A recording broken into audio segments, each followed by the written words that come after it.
top of the track now, making his World Cup debut, 26-year-old Greg West from that well-known Windsor town of Gulf Shores, Alabama.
So growing up, I was always told I was not fast enough, or I was not strong enough, or I was not tall enough to play sports. I never made a basketball team I tried out for my whole life. I've actually never started a single sport I ever played, yet I have played middle school, high school, college, etc. It's all about just being too annoying to quit. That's the thing. You got to be stubborn in this life. You got to really want it, and I think that's something that a lot of people are lacking, is that tenacity to fight through it. So like I said, growing up, I was not too big. My senior year of high school, I was only 5'5", 140 pounds. Not exactly SEC whiteout material right there. And after a somewhat decent senior season of coming off the bench and a few catches here and there, I asked my high school coach if I should put a tape together and maybe send it to a couple of small colleges, go play ball. And he told me, and I quote, "That would be a waste of your time." Oh boy. But at the time, I didn't know better, and I heeded his advice, so I retired for the first time from sports. You're going to see a trend with that. And I moved down to Pensacola, Florida, and started going to Pensacola Junior College, and started life after high school. And while I was down there, I started playing intramural football because, well, that's flag football, because that's what you do whenever you're in college. And on the way to the selection, the team where they were drawing the teams, I got in a car accident. Totaled my car. I missed the selection. So a couple days later, I called the head of the entire league, and I was like, "Hey, I'd still like to play, but I missed the selection." Explained the circumstances. He's like, "Hey, I'll just put you on my team." That's a life-changing situation right there. I didn't realize that he was in charge of a traveling flag football team. Yes, they have those. And next thing I know, I'm traveling around all around the Southeast playing flag football. We played in the swamp. We played, Ole Miss. A little school called Alabama. You guys may have heard of that. Playing all over the place and tournaments and doing real well. We actually, in the 3 years I was in junior college, we went to 2 national title games, won a national title. That's pretty cool. Played on ESPN. Not bad for the kid that wasn't good enough to play ball ever, right? Well, that got me, there was a guy there at that game, and he was the coach of a semi-pro football team. And he asked me and a couple other guys "Hey, you guys want to come play?" And, "Sure, why not?" For those of you that know semi-pro football team, we use the pro term very loosely. And so we had 18 guys traveling all around the Southeast playing ball. And I think we played 6 games, got beat all 6 of them badly. But I sent a tape of it to my buddy who was playing college ball. I was like, "Hey, I'm playing football." And it was a minute and 33 seconds. I'll never forget it. And I showed it to him. I sent it to him, and he didn't know he was going to show it to his coach. Next thing I know, I'm on a plane to Baldwin City, Kansas. Played 7-on-7 with their team for 30 minutes and got signed. 3 years after high school, the kid that was too small, too slow, not tall enough to go play football in college was signed to a scholarship to play college football. I'll have you know that I sent an unmarked envelope to my high school football coach and just highlighted my name on the roster. Oh, to be a fly on the wall. So I finish up junior college and I move up for summer camp, summer training in Kansas and working my butt off. I mean, just absolutely going through Kansas heat. It's almost as bad as Alabama heat in the summer, just not quite as humid. And things are going well. The kid that wasn't good enough ever is all of a sudden finds himself in the rotation. We're going into 2 days, making plays left and right. It's looking real good. Until 2 days before my first ever college football game, heard this little pop in my knee. Last 15 minutes of practice, 7-on-7, caught a screen pass, tried to cut it back like Reggie Bush. Pop, down, season over right there, again. So I go through the rehab process, and they say, oh, ACL, MCL, meniscus, you're never going to be the same. You're never going to run fast again. So that stinks. I heeded their advice. And so I just had it in my head, well, I'm not going to be fast. I actually did not run another timed 40 the entire time I was in college because I just didn't want to see the number. I just didn't want to know. And in my own mind, I said, I'm just going to play special teams and go to school. And that's fine. That's a good life. That's not bad. Not many people get that opportunity to walk into a stadium and play a little bit, so I was okay with it. So I finished out my college career and moved down to a little place called Gulf Shores, Alabama. You've been down there? Oh boy, that's a nice place. Living the dream. I got a nice little cushy corporate job. Got a house about a mile from the beach. Decent salary, newish car, that good-looking girlfriend that was not worth all the trouble. Man, I see some nodding. You've all been there. Things are going good, living the dream, fully immersed in the rat race of life. The procurement of stuff. 'Cause that's what life's about, right? Sarcasm there if you didn't get it. So sitting there, February of 2010, watching the Olympics with my roommates. Maybe had a couple beers. Anybody here like SEC football? Anybody? Yeah? Anybody like a cold beer on a Saturday watching Alabama or Auburn play? We're doing the same thing, just watching the Olympics. And we're watching skeleton, and my roommate, Matt, who I love to hate, he's like, you can do that. And I arrogantly said, I can do that.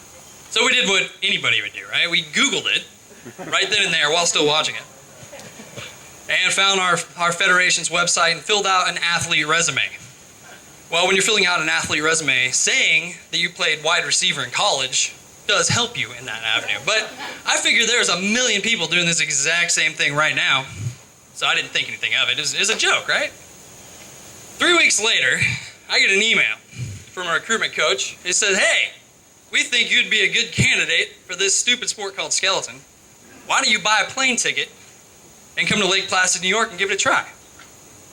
Huh. So I take all the paperwork to my boss because this is cool, right?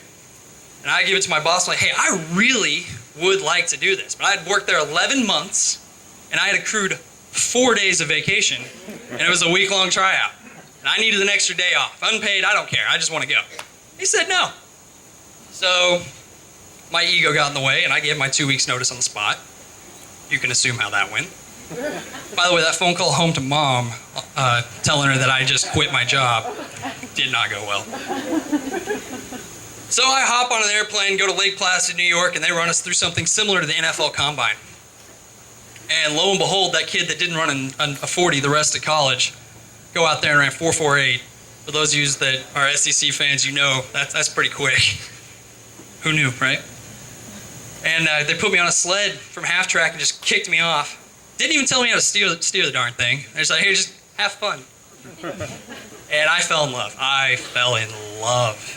About 8 feet down the track, I was like, I've got to keep doing this. So at the end of the week, they sat us down. There was 35 of us in the camp. They kept 2 of us. They asked 2 of us to come back a couple times throughout the summer and do that combine again, make sure it wasn't a fluke.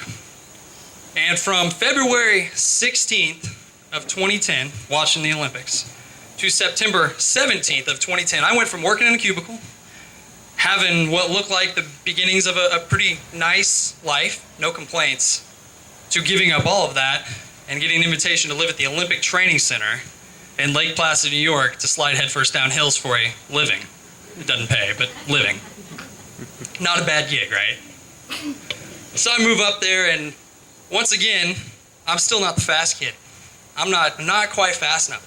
The start is killing me. I'm a good driver, but the start is killing me. And what it takes is the difference between me and these other kids, though, is you come home every night when you realize you have a huge deficiency, and you spend 2 or 3 hours, you watch all the tape. You don't just watch yourself, you watch everybody else. You watch every person's run in slow-mo, frame by frame. What are they doing? How is it working? Look at the timesheet. Where are they finding time? Where are you losing time? What can I do better? Every night. In a sport that it takes 2 to 3 years to even have the opportunity to race for a spot, 6 weeks later I find myself sliding for Team USA in an international event. Pretty wild for that kid that wasn't good enough to even go play college ball. Pretty wild for the kid that wasn't good enough to start ever in any sport. So I go down and get my butt kicked in a couple international races, but they keep me around. I go to national championships that year, accidentally finish in the top 10.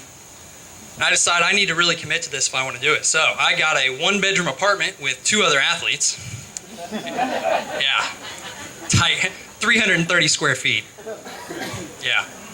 And we lived in Lake Placid, New York for the summer, just training, busting our butts. October comes around, sliding well, pushing all right, accidentally make our national team. Biggest accident in the history of sliding sports, I'll be the first to tell you. Start traveling around, go to Europe for the first time. That was like the goal going into the sport. I mean, a poor kid from Southwest Missouri, I never thought I'd ever go see Europe. Next thing I know, I'm in Helsinki Airport transferring to Oslo, Norway. Can't read a single sign, but I'm just following a bunch of people in front of me.